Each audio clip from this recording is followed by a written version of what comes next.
함께 하나님을 예배하도록 하겠습니다.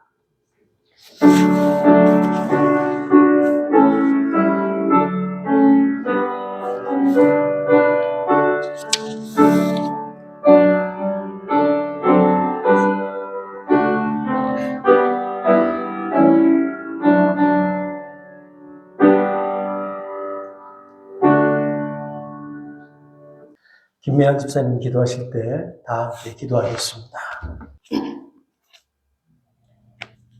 사랑과 은혜가 풍성하신 아버지, 오늘 저희가 주님 전에 모여서 예배를 드립니다. 이 예배의 주인 되어주시고 함께하여 주옵소서. 오늘은 특별히 고운 옷을 차려입고 떠나온 고국의 설날을 저희가 함께하는 마음으로 예배를 드립니다. 주님, 특별히 저희 학생들과 가족이 흩어 생활하는 가정들, 고국을 떠나 이국 땅에서 가족과 멀리 떨어져 지낼 때 외롭거나 지쳐서 나쁜 유혹으로 빠지지 않도록 지켜주시고 여러 힘든 일로 상처받지 않도록 지켜주옵소서. 주님 향한 그 사랑이 더욱 단단하여지도록 이끌어 주옵소서. 고국에 있는 가족이 없이 늘 지켜주셔서 그들이 세상 속에서 살아가며 늘 주님을 향한 감사가 깊은 곳에서 솟아날 수 있도록 역사하여 주시옵고, 몸은 떨어져서 멀리 있지만 우리가 가족으로 서로 더욱 단단히 하나 되도록 사랑의 끈으로 묶어주옵소서. 그리고 우리 교회 식구들 가정이 화목할 수 있도록 주님이 그 가정의 주인 되어 주옵소서. 주님, 그리고 오늘 특별히 멕시코 후론테라 현장에서 선교하고 계시는 박정현 선교사님을 위하여 기도드립니다. 선교사님 남편을 주님 곁에 10월에 먼저 보내고 여자로서 세상에서 특히 멕시코 험한 땅에서 우리가 알지 못하는 어려운 일이 많을 줄 압니다. 그 힘든 마음, 그 외로움을 잘 이겨내도록 위로하여 주시옵고 주께서 도와주옵소서. 마약과 미국으로 가려는 미국자들을 운송하는 사람들과 군인과 주민이 대치하는 그 어지러운 그 상황을 주님이 아실 줄 압니다. 박정현 선교사님께 지혜를 더하여 주시고 그 가운데에서 사역하실 때 주님의 사명을 잘 감당할 수 있도록 능력 더하여 주시옵소서. 지치지 않도록 지켜주옵소서. 주님, 이 땅 미국에서는 대통령 선거가 11월에 있고 지금 한국에서는 4월에 국회의원 선거가 있습니다. 참 좋은 지도자를 바로 세워줄 수 있도록 도와주옵소서. 이곳저곳에서 어지러운 정치인, 말만 앞세운 부끄러운 정치꾼이 너무 많습니다. 선거로 인하여 온통 출렁거리고 어지럽습니다. 참 일꾼들이 바로 세워 보다 아름다운 나아지는 세상을 만들어갈 수 있도록 유권자에게 지혜를 주시고 바른 일꾼들이 세워지도록 도와주옵소서. 오늘 이 예배에 함께한 우리 성도님들 주님이 기억하여 주시옵고 그들의 기도를 들어주옵소서. 학업과 취업과 진로를 놓고 고민하는 학생들의 기도를 주께서 들으셔서 그 길을 문 열어주시옵고 건강의 문제를 놓고 기도드리는 그 기도를 들어주셔서 건강을 허락하시옵고 축복하옵소서.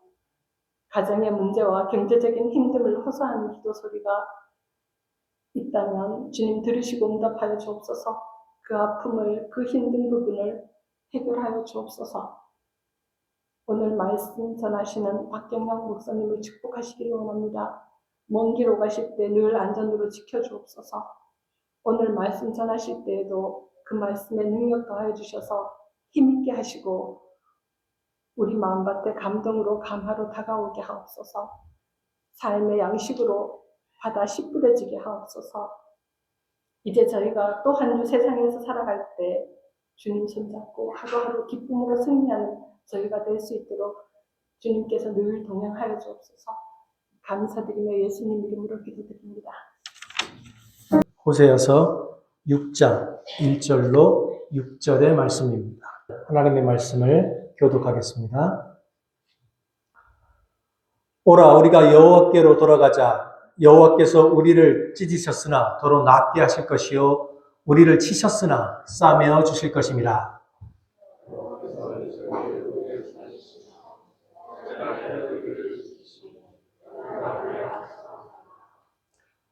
그러므로 우리가 여호와를 알자. 힘써 여호와를 알자.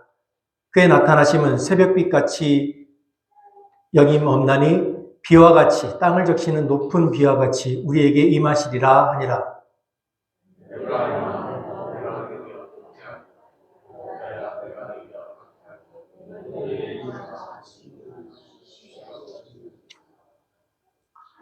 그러므로 내가 선지자들로 그들을 치고 내 입의 말로 그들을 죽였노니 내 심판은 비처럼 나오느니라.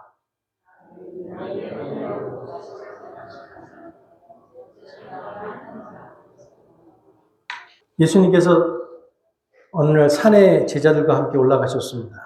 근데 예수님께서 산에 올라가시기 전에 제자들에게 야, 우리 산에 올라가서 밥 먹어야 되니까 그때를 대비해서 큼지막한 돌을 하나씩 들고 올라가자라고 말씀을 하셨어요. 그랬더니 베드로는 예수님이 돌을 큼지막한 걸 하나 들고 올라가라 그러니까 자기 머리보다 큰 돌을 들고는 낑낑대면서 한참을 예수님을 따라 산을 올라갔습니다. 다른 제자들도 자기 성격대로 자기 성격과 성품에 맞는 크기의 돌을 들고 예수님을 따라 산을 올랐습니다. 근데 어디나 꼭 하나 삐딱한 인간이 있죠. 다른 유다가 들어보니 그 돌을 들고 산에 올라가야 될 것 같은 거예요. 그래서 자기 손톱보다도 작은 돌멩이 하나 들고는 널널랄라 하면서 예수님의 뒤를 따랐습니다. 한 2시간 산을 올라서 막 힘들어할 때쯤 예수님이 얘들아 이제 배가 고프니 그래서 밥을 먹자. 밥이 없죠. 예수님께서 이렇게 말씀하십니다. 너희들이 가지고 온 돌을 손에 높이 들어라. 제자들이 돌을 들자 예수님이 하늘을 대고 하나님께 기도하셔요. 그 돌이 떡이 되었습니다. 큰 돌을 가지고 왔던 베드로는 먹을 떡이 많으니 열심히 먹었습니다. 근데 손톱보다 작은 돌멩이 하나 들고 왔던 가룟 유다는 입에 털어놓고 나니 아무것도 없어요. 아무리 빈손으로 올라왔어도 산을 2시간을 올라왔으니 배가 고플 거 아닙니까? 부러운 눈으로 베드로를 쳐다보니까 베드로가 기분 좋게 자기의 떡을 나눠줬습니다. 근데 베드로가 준 떡을 유다가 받는 순간 그 떡은 다시 돌덩이가 되어서 유다는 먹을 수가 없는 거예요. 그렇게 점심시간이 지났습니다. 그리고 이제 예수님께서 이렇게 말씀하십니다. 얘들아, 우리가 이제 산을 다시 올라갈 건데 이번에는 물을 마셔야 되니까 산꼭대기에 올라가서 아주 작은 돌 하나씩만 들고 올라가자. 제자들 다 성격대로 들죠. 베드로는 또 예수님이 아주 작은 돌 들으랬다고 손톱보다 작은 돌을 들고 예수님을 따릅니다. 근데 한 번 속았던 유다가 2번 속을 수는 없잖아요. 그러니까 유다가 지 몸통보다도 큰 돌을 들고는 죽을 둥 살 둥 예수님의 뒤를 따라서 몇 시간에 걸려서 걷고 걸어서 산 꼭대기에 도착을 했습니다. 예수님께서 이렇게 말씀하십니다. 얘들아 목마르지? 이제 과일을 먹자. 유다가 속으로 내가 좋은 선택을 했구나 라고 생각을 하고 있을 때 예수님께서 이렇게 말씀하십니다. 자, 이제 땅을 파고 돌을 묻어라. 베드로는 손톱보다 작은 돌을 잡았으니까 뒤축으로 툭 차니까 그 정도 돌은 묻을 수 있는 거예요. 성격대로 자기 성격에 맞는 크기대로 돌을 갖고 왔던 제자들은 나름대로 땅을 파고 돌을 다 묻었습니다. 그리고 예수님께서 기도를 하시니까 놀라운 일이 벌어졌어요. 갑자기 돌이 심겼던 그 땅에서 나무가 훅 하고 자라 올라오더니 그 나무에서 과일이 맺히는 겁니다. 그 제자들이 그 과일을 따먹으면서 시원하게 자기 목을 축이고 있었어요. 그런데 자기 몸통만한 돌을 가지고 뻘뻘 땀을 흘리면서 산을 올랐던 가룟 유다는 전설에 의하면 아직도 땅을 파고 있다고 합니다. 2024년 2월 10일은 대한민국의 새해를 알리는 날입니다. 이날은 우리에게 설날을 기뻐하는 주일입니다. 그런데 동시에 교회 안에서는 예수님의 산상변모, 변화산에 올라가셔서 그 모습이 변하셨던 그것을 기념하는 산상변모주일이기도 합니다. 예수님께서 산에 올라가셔서 그 모습이 변하셨을 때 그 모습에 놀란 제자들은 예수님 앞에서 엎드려졌습니다. 그리고 거기서 빛나는 예수님을 바라보면서 제자들은 참 빛이 무엇인지를 경험했습니다. 그 참빛 안에서 제자들은 이것이 참 행복이구나라고 하는 걸 깨달았습니다. 아, 참빛 안에 사는 것이 참 행복이구나를 깨달은 제자들은 산에서 내려오지 않고 그곳에서 예수님과 영원히 살기를 원했습니다. 이것이 사람이 하나님을 만났을 때 느끼는 아주 자연스러운 감정입니다. 아담과 하와가 에덴에 있을 때 그들의 삶엔 전혀 부족함이 없었습니다. 그들은 그저 자기에게 주어진 하루하루를 충실하게 살아갔을 뿐입니다. 그렇게 살아가던 어느 날 그들의 곁으로 뱀이 다가왔습니다. 그리고 그 뱀의 꼬임에 넘어갔다는 말 자체는 좀 이상하긴 하나 어쨌든 뱀과의 만남 이후로 그들은 선악을 알게 하는 나무의 열매를 먹었습니다. 그리고 선악을 알게 하는 나무의 열매를 먹은 결과로 그들은 에덴 동산에서 쫓겨났습니다. 에덴 동산에서 쫓겨난 인류는 그 이후로 지속적으로 쫓겨났던 그 낙원을 그리워하면서 그 낙원을 회복하려고 노력합니다. 에덴에 살던 그때의 행복을 그리워하기 때문에 부단히 그 에덴을 그리워하고 그곳으로 돌아가기 위해 노력합니다. 현대사회에 와서는 에덴을 그리워하는 사람들에게 너희가 그 에덴을 찾고 싶다면, 회복하고 싶다면 이렇게 해라 라고 많은 방향을 제시해 줍니다. 세상이 우리에게 제시하는 그 방향 중에 하나가 많은 재물을 모으는 겁니다. 공부를 많이 해서 사람들에게 인정받는 겁니다. 좋은 직장에 다니면서 많은 월급을 받는 겁니다. 몸을 건강하게 유지하는 겁니다. 그런 것들을 우리가 가질 수 있으면 우리의 삶이 행복해질 것이다 라고 세상은 계속 우리에게 속삭입니다. 그렇게 조용히 우리에게 속삭이던 그 세상은 우리가 자기들의 말을 조금이라도 듣는 것 같으면 어느 순간 말을 조금 바꾸어서 이렇게 말합니다.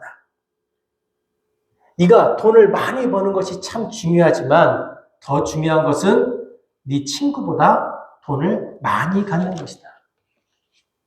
네가 월급을 많이 받는 것이 중요하지만 더 중요한 것은 네 주변 사람들보다 조금 더 많이 받는 것이다.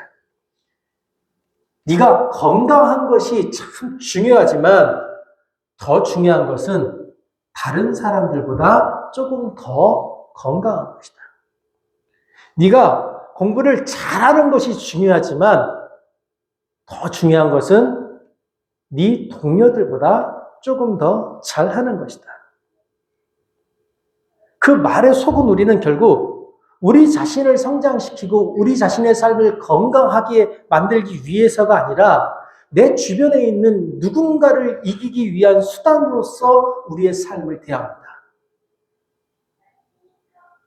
우리는 그렇게 끝나지 않을 경쟁 속으로 우리의 삶을 던져 넣는 겁니다.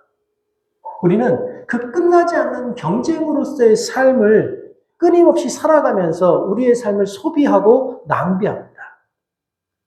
우리는 그 경쟁 속에서 우리 안에 있던 생명의 빛도 잃어버립니다.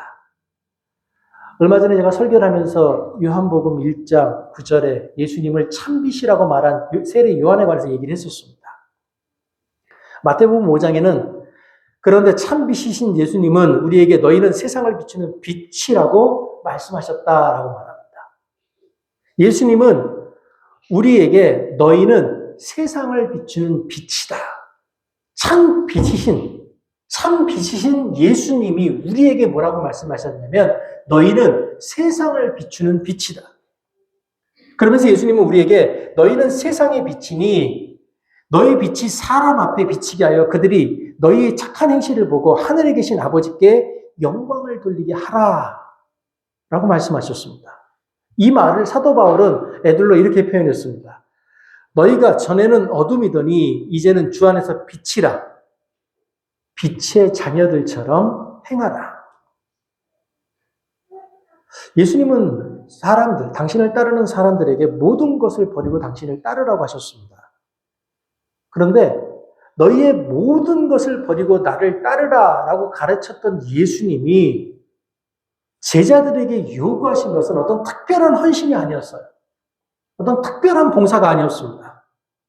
너희의 모든 것을 버리고 나를 따르라 꼭 가르쳤던 예수님이 당신의 제자들에게 요구하셨던 것은 너희 안에 있는 그 생명의 빛을 세상에 비치게 하라라는 겁니다. 사람들이 우리의 삶을 보면서 우리의 살아가는 그 태도를 바라보면서 그 안에 살아계시는 예수님을 느끼게 하라는 말입니다. 우리의 삶을 통해 우리가 믿는 그 예수 그리스도가 지금 세상에 드러나 보이고 있습니까? 우리가 살아가는 우리의 삶을 통해서 주님의 거룩하신 그 희생이 세상에 전해지고 있습니까? 아니면 아직도 우리는 우리 안에 당연히 있어야 할 그 생명의 빛을 잃어버린 채 어둠 속에서 비틀거리며 헤매고 있습니까? 사람이 구원을 받았다고 하는 것은 우리 안에 꺼졌던 그 생명의 빛이 다시 살아나는 것을 의미합니다. 사람이 구원을 받았다고 하는 것은 예수 그리스도의 죽음과 부활을 통해서 우리 안에 꺼져 있던 생명의 빛이 다시 활동하기 시작했다는 것을 의미합니다.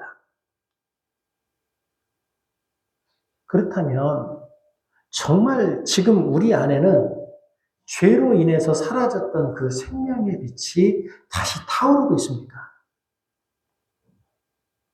아담과 하와는 선악과를 먹은 후로 하나님을 피해 숨었습니다.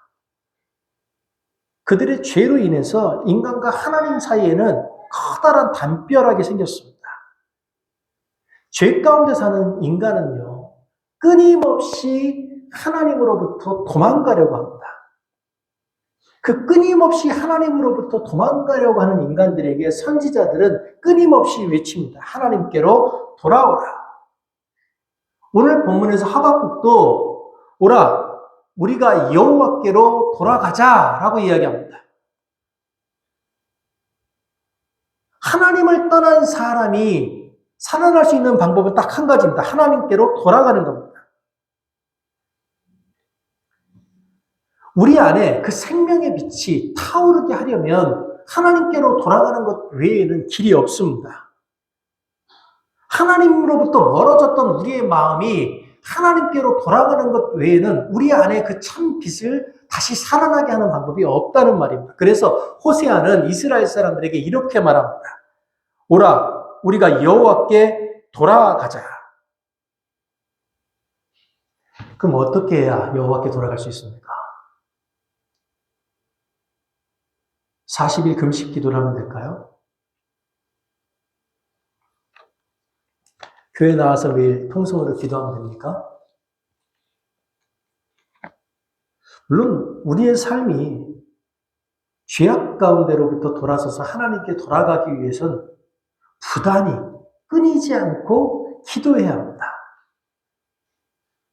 때에 따라서는 통성으로도 기도해야 하고 때에 따라서는 금식으로도 기도해야 합니다. 그러나 성경이 우리에게 줄기차게 이야기하는 것은 우리가 하나님 앞에서 드려야 하는 회개는 많은 시간의 기도와 큰 소리를 내는 통성을 통해서 드러나는 것이 아니고 우리의 삶을 통해서 살아있는 생명의 빛이 세상에 드러나는 것, 그것이 회개라고 이야기합니다. 그래서 예수님께서 우리에게 이렇게 말씀하셨습니다. 너희는 세상의 빛이라. 이같이 너희 빛이 사람 앞에 비치게 하여 그들로 너희 착한 행실을 보고 하늘에 계신 너희 아버지께 영광을 돌리게 하라. 회개란 내 안에 있는 죄책감을 사라지게 하는 게 아니에요. 회개란 우리의 삶을 통해서 하나님이 영광을 받게 하는 겁니다. 하나님이 우리 한 사람 한 사람의 삶을 보고 기뻐하시게 하는 겁니다. 다른 말로 하면 여러분 주변에 있는 사람들이 여러분의 삶을 보고 저 사람이 믿는 그 예수를 나도 좀 믿어봐야 하겠다라고 하는 궁금증이 생기게 만드는 것이 회개라는 겁니다. 그리스도인은요, 천지를 창조하신 하나님을 믿는 사람들입니다. 때문에 그리스도인의 믿음은 그 그리스도인의 삶을 통해서 정말로 하나님이 천지를 창조하셨구나라고 하는 그것이 증명되어야 하는 겁니다. 그리스도인은 언제나 두 발을 이 땅에 굳건히 딛고 살아가는 사람입니다. 그러나 우리의 생각마저도 땅에 두면 안 됩니다. 우리는 언제나 두 발을 굳게 딛고 이 땅에 서야 하지만 동시에 우리의 생각과 우리의 신앙과 우리의 믿음은 저 하늘을 넘어서 우주까지도 날아가야 합니다. 호세아는 아주 강력하게 선언합니다. 정의를 뿌리고 사랑의 열매를 거두어라. 지금은 너희가 주를 찾을 때이다. 묵은 땅을 갈아엎어라. 나 주가 너희에게 가서 정의를 비처럼 내려주겠다. 정의를 뿌리고 사랑의 열매를 거두는 것이 주님께로 돌아오는 길입니다. 정의를 외치면서 사랑을 잃어버리거나 사랑을 말하면서 정의를 소홀히 하는 것은 다 잘못된 겁니다. 하나님을 믿는 사람은 절대로 타인을 경시하거나 무시하지 않습니다. 예수 그리스도를 믿는 사람들은 자기가 힘이 있다 하여 자기가 약한 사람을 병탄하거나 인탄하지 않는다는 말입니다. 그리스도인의 믿음은 언제나 정의의 뿌리를 두지만 그 열매는 사랑으로 나타나게 돼 있다는 말입니다. 그래서 호세아는 말합니다. 그러니 너희는 하나님께로 돌아오라. 사랑과 정의를 지키며 너희 하나님에게만 희망을 두고 살아라.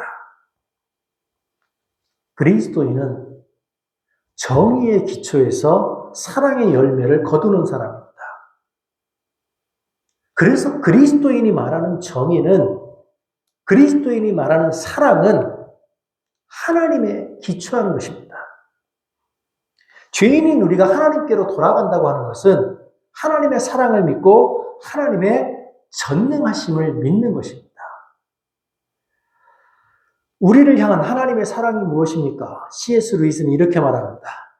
하나님의 사랑은 선물의 사랑이다. 다시 말하면 사랑은 여기 있으니 우리가 하나님을 사랑한 것이 아니요 하나님이 우리를 사랑하셨습니다. 사랑은 여기 있으니 우리가 하나님을 사랑한 것이 아니요 하나님이 우리를 사랑하셨습니다. 하나님과 우리 사이의 사랑은 하나님이 우리를 사랑하심으로 시작된 겁니다. 하나님 안에는 채움을 필요로 하는 어떤 욕망도 없습니다. 하나님 안에는 오직 주고자 하는 풍부함만이 있을 뿐입니다. 우리를 향한 하나님의 사랑은 하나님 자신을 위해서가 아니라 인간을 위해서 자신의 공간을 내어주는 행위에서 비롯된 겁니다. 인간을 위해서 자신의 공간을 내어주는 그 하나님의 사랑, 우리를 구원하시기 위해서 친히 육신을 입고 인간이 되어 우리에게로 다가오시는 그 하나님의 사랑, 그 사랑이 죄 가운데 죽어가던 우리를 살렸습니다. 죄 가운데서 넘어지고 일어서기를 반복하던 우리를 위해서 하나님은 당신의 공간을 내어주셨습니다. 우리를 위해 내어주신 그 당신의 공간, 그 사랑이 우리 믿음의 근거가 되는 것입니다. 새벽마다 여명이 오듯이 주님께서도 그처럼 어김없이 오시고 해마다 쏟아지는 가을비처럼 오시고 땅을 적시는 봄비처럼 오신다. 비록 우리가 어둠 속에서 방황하고 있을지라도 우리 하나님은 새벽마다 여명이 찾아오듯이 우리에게 다가오십니다. 비록 우리의 삶이 아프고 힘들어서 하나님이 나를 버린 것처럼, 하나님이 나를 미워하는 것처럼 느껴지는 그 시간에도 우리 안에 하나님을 향한 온갖 미움과 절망이 솟아나는 그 시간에도 주님은 해마다 쏟아지는 가을비처럼 매년 땅을 적시는 봄비처럼 우리에게 다가오십니다. 홀로코스트에서 생존했던 작가인 엘리 위젤이 이런 이야기를 했습니다. 독일 나치 정권하의 아우슈비츠 수용소에서 많은 유대인들이 지켜보는 가운데 두 사람이 교수형에 처해졌는데 한 사람은 노인이었고 또 한 사람은 소년이었습니다. 교수 때 밧줄이 내려와 목에 감기자 노인은 곧바로 숨이 끊어졌으나 어린 소년은 20여 분 이상 발버둥 쳤습니다. 그때 유대인들은 발버둥 치며 탄식하며 말했습니다. 도대체 하나님은 살아계시는가? 하나님은 정녕 우리를 버리셨고 떠나셨는가?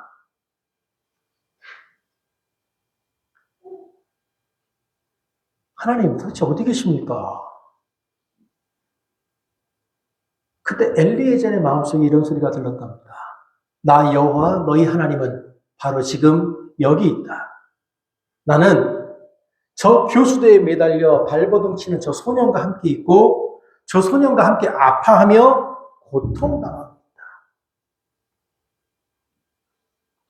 우리는 하나님께 소리 지릅니다. 하나님, 도대체 얼마나 더 힘들어야 내 삶의 고통이 끝납니까? 하나님, 우리가 얼마나 더 아파해야 우리 교회가 가지고 있는 이 아픔이 끝이 납니까?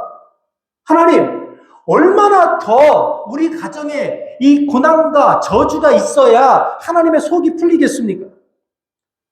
하나님, 이 사회에 있는 이 갈등과 분열들, 그것들로 인한 징후와 파괴는 도대체 언제 끝나는 겁니까? 하나님, 이 세상에 넘쳐나는 전쟁은 도대체 끝이 나기는 하는 겁니까?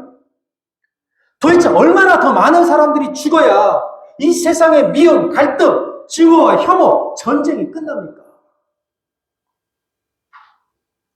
도대체 내 삶에 있는, 내 가정에 있는, 우리 교회에 있는, 학교에 있는, 사회에 있는, 국가에 있는, 전 세계에 넘쳐나는 그 모든 고통은 도대체 언제 끝납니까?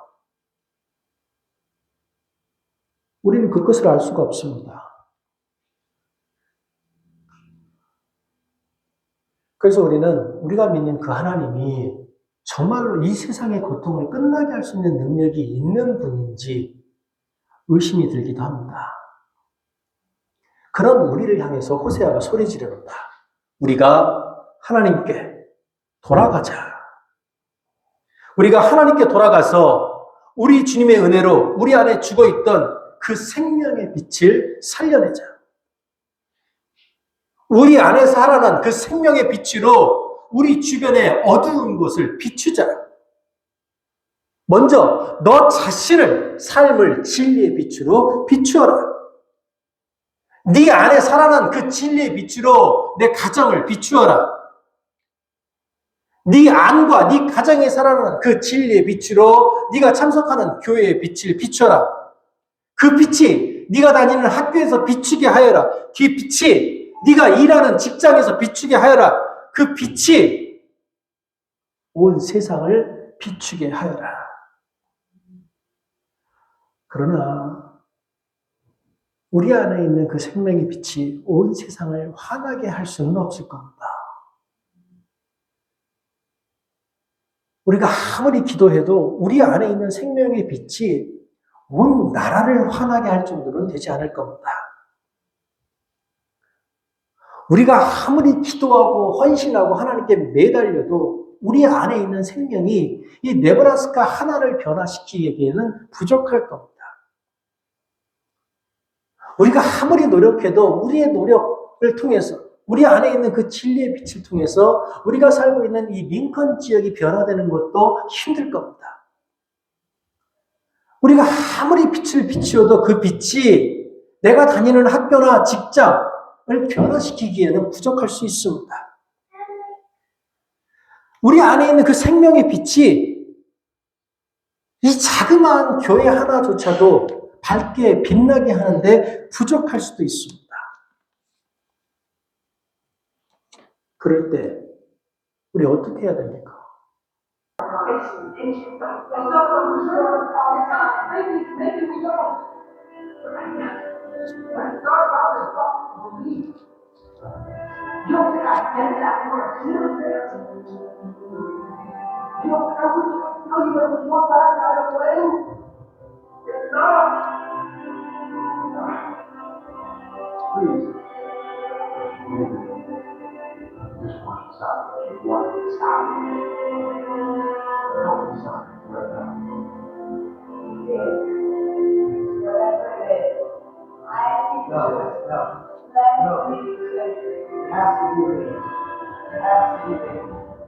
I can save today, you can save the world.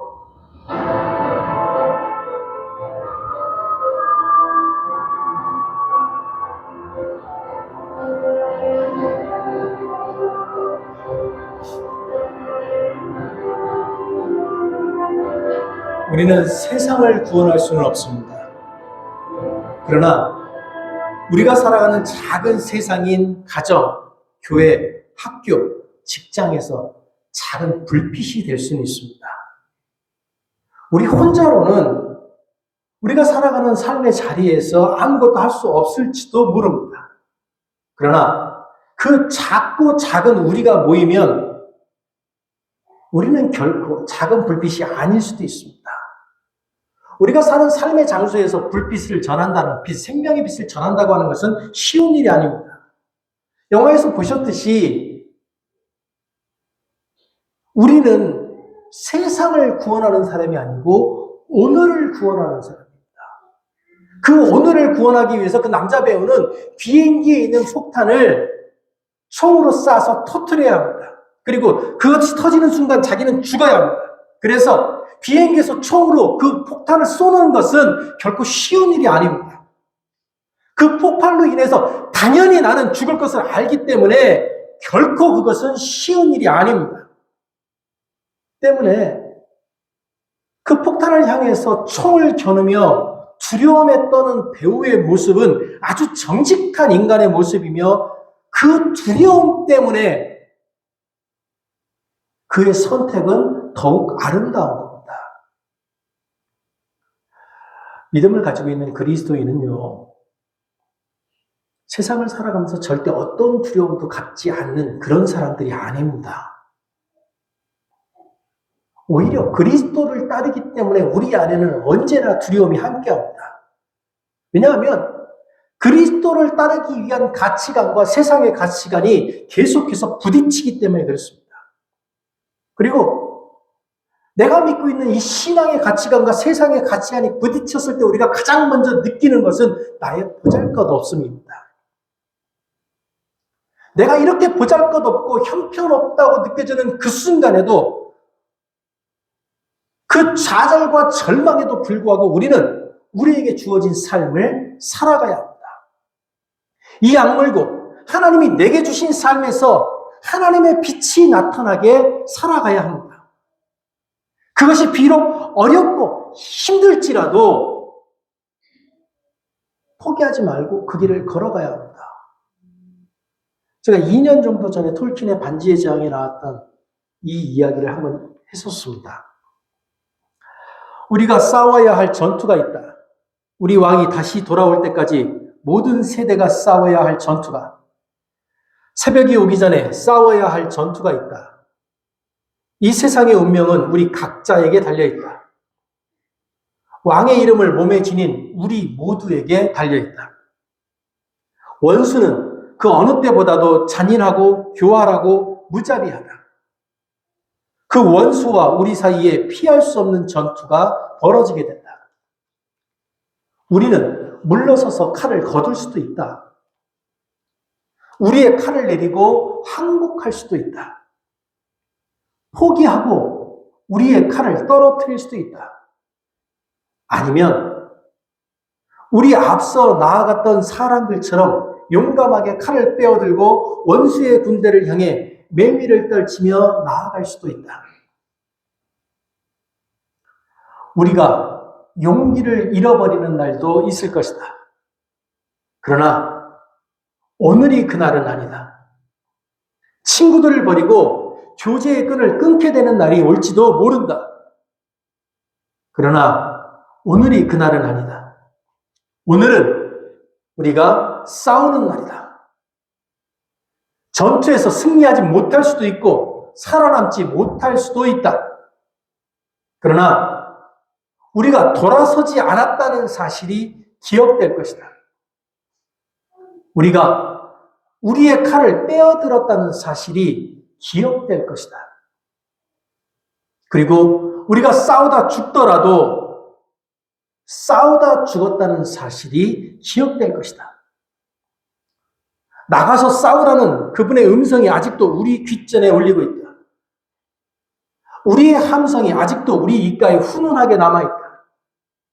언젠가 우리의 이야기는 중요한 이야기들 가운데, 의미 있는 이야기들 가운데 우리 뒤를 따르게 될 사람들에게 어두운 세상이 운명이 닥치는 날 그들에게 힘과 용기를 주게 될 이야기들 가운데 포함될 것이다. 쉽지 않을 겁니다. 어려울 겁니다. 끈질기게 우리의 삶을 괴롭힐 겁니다. 그러나 포기하지 말고 돌아서서 도망치지 말기를 바랍니다. 끝까지 하나님을 붙들어 주십시오. 끝까지 하나님을 붙들고 버티시기 바랍니다. 우리의 모든 시도가 실패하더라도 결코 실망하지 마십시오. 버티고 서서 우리와 함께하는 동료들을 바라보며 앞으로 나아가면 되는 겁니다. 여러분 주위에 있는 분들 한번 바라보시겠어요? 저 말고 여러분 주위에 있는 분들 한번 바라보십시오. 보시다시피 우리는 혼자가 아닙니다. 물론 비록 보기에 별로 믿음직스럽지 못하지만 어쨌든 그래도 여러분들과 함께 신앙의 길을 걸어갈 동료들이 여기 있습니다. 그러니 우리 모두 끝까지 포기하지 말고 하나님께로 돌아가야 합니다. 오직 하나님께만 소망을 두고 살아갈 수 있어야 합니다. 여러분 안에 예수 그리스도의 은혜로 인해서 살아난 그 작은 생명의 불꽃이 우리의 삶, 우리 각자의 삶을 비추고 우리 가정을 비추고 우리가 살아가는 우리 삶의 자리를 비칠 수 있게 되기를 바랍니다. 기도하겠습니다.